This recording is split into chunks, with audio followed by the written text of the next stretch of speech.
If your craft desk looks like this, you're in the right place. Hey friends, I'm Cara, and this is week 1 of the Craft Room Reset. This week is all about clearing and claiming one main work surface, not the whole room.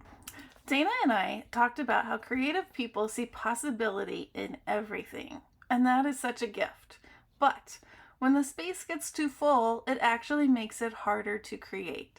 So for week 1, we're starting with surfaces because visible progress builds momentum.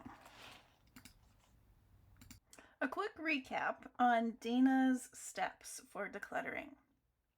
First pass, you should always look for trash. No matter where you are, what space you're working on, look for trash. And then the next stuff is the easiest stuff, things that you know that have a spot. So you saw me put away my ruler. I knew exactly where it went, so it was easy.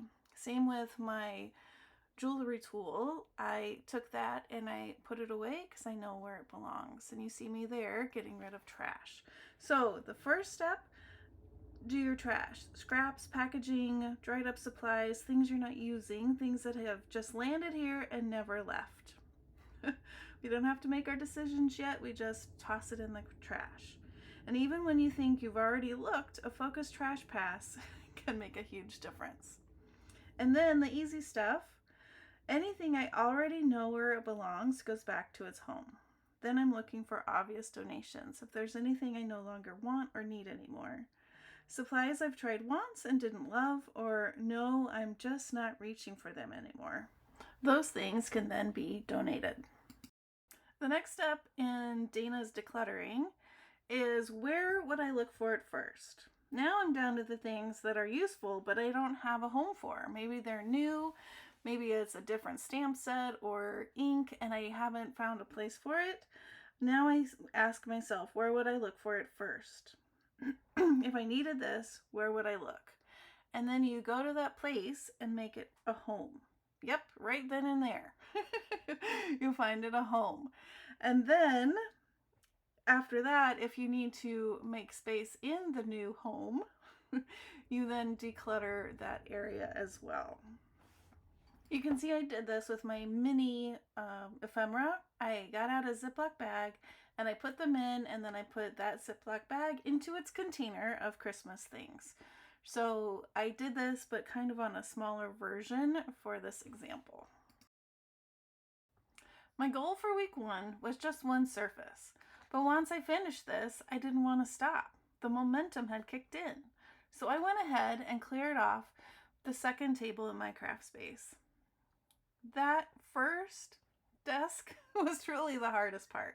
But once I got going, I was in a rhythm and I was able to quickly complete the steps. If you're only feeling it for one surface this week, just do one surface. But if you feel the momentum kick in, go with it. Keep going. And that momentum didn't stop there. After clearing my craft space, it spilled into the kitchen. My husband had gifted me an espresso maker for Christmas, which I love.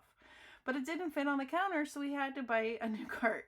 And this then spurred me going through all of the cabinets and the drawers in my kitchen, doing the same steps as I did in my craft space.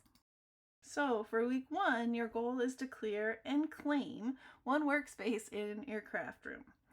Take a quick before and after photo or before and progress photo and share it in the Cara Brandon and Friends Facebook group.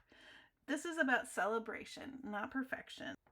I'd love to know in the comments if you are joining in with this year's Craft Room Refresh collaboration, and I would love to see your pictures.